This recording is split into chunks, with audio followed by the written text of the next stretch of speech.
What's going on, you guys? It is Corbin Stuckey at PixelTalk here, and tonight I'm going to be talking about Spider-Man Into the Spider-Verse.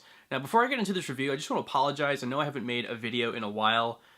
I've been so busy with weddings and photography, and if you guys would actually like to support me, you can follow my Instagram. This is my tag right here. I don't know if that's going to be the tag in the next future. It's kind of long. I'm actually going to probably be changing the name on January 1st. It's going to be like this huge announcement. But if you'd like to support my photography, I'd really appreciate it. That's what I've been doing for the past month or so.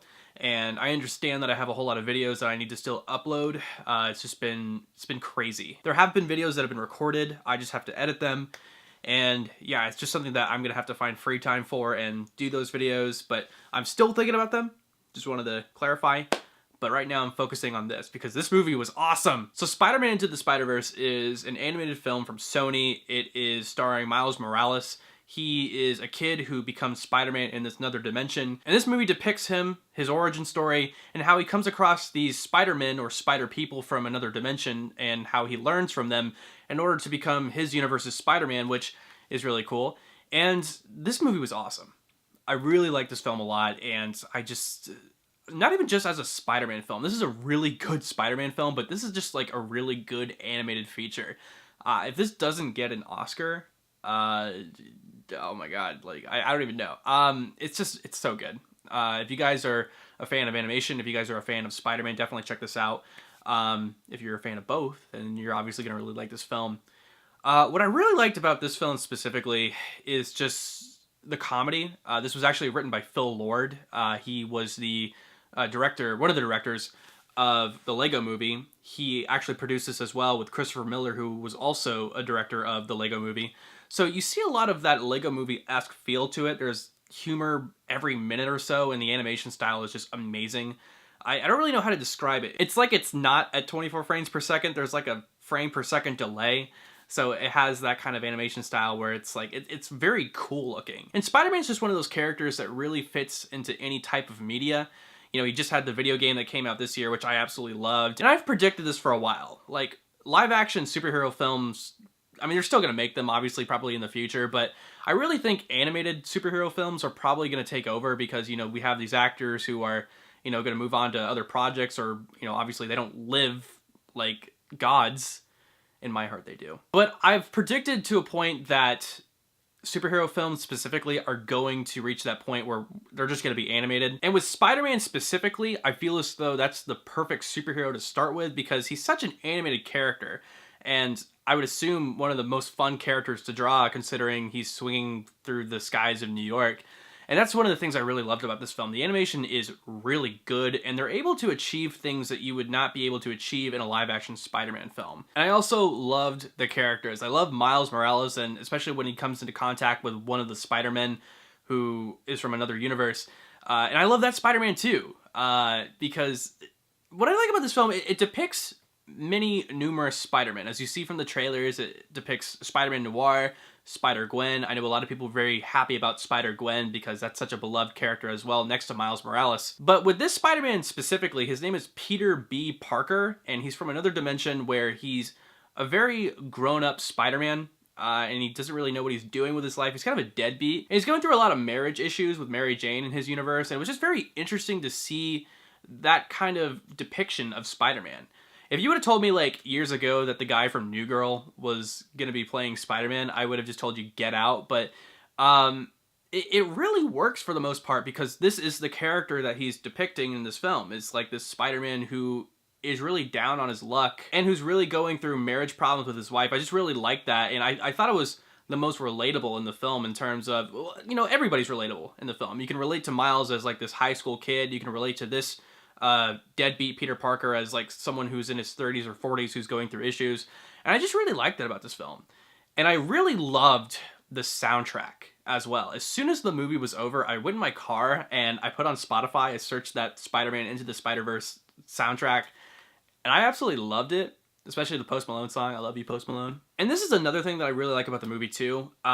It's the idea that there are multiple different versions of Spider-Man.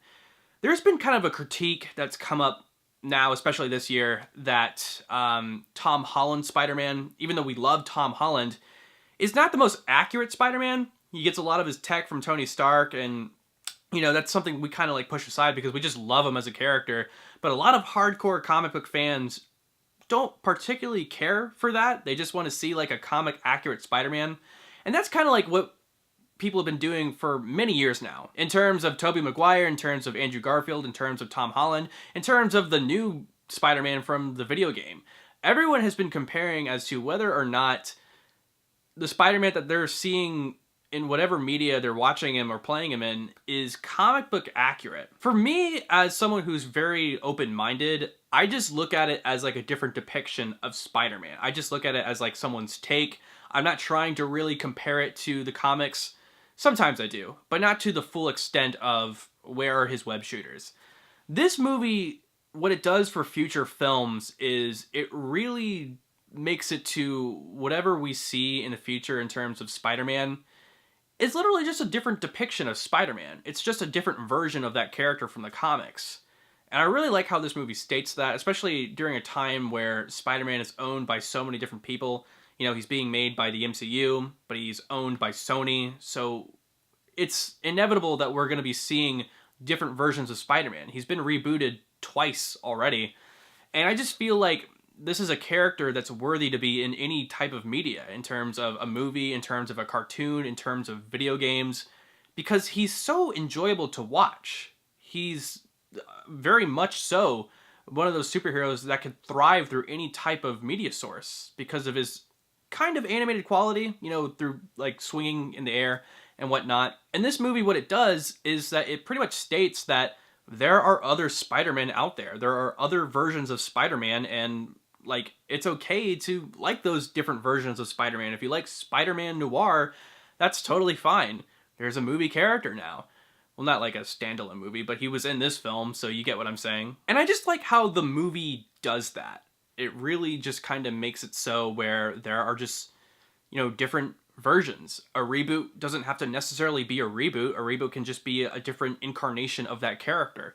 So I really enjoyed that a lot. That's what I really liked about this film, and just the film itself. It's very nice to watch. As someone who loves Phil Lord and Christopher Miller and, their animation style and their sense of humor, that's in this film.